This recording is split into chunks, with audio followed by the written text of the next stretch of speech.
Soal wuduk kita kalau hanya mencapai martabat zon saja. Apa makna zon? Zon ni berat sengkaan. Kalau banyak berat kalau ada sikit yang mungkin tak ada, dipanggil zon. Faham tak ni? Faham tak zon? Zon ni berat kalau ada, dipanggil zon.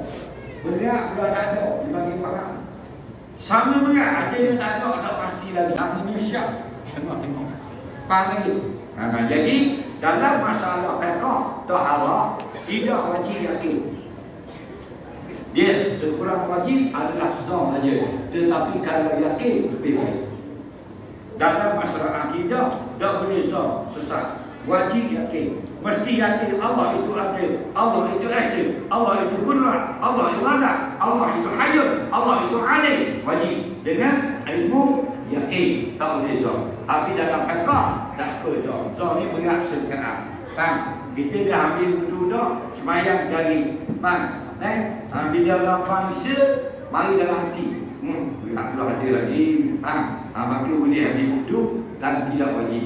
Kita semayang juga, tak ada masalah.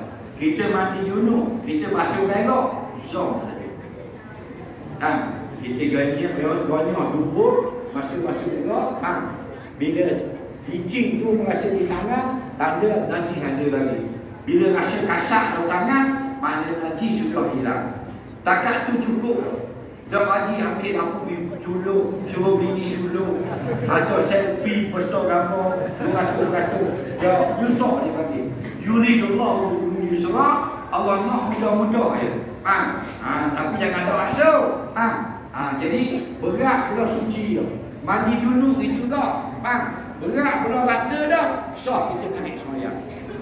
Kalau tengah semua mandi, sama berat. Penuh rata dah, rata sama banyak. Tak boleh, tak sah. Soalan seterusnya.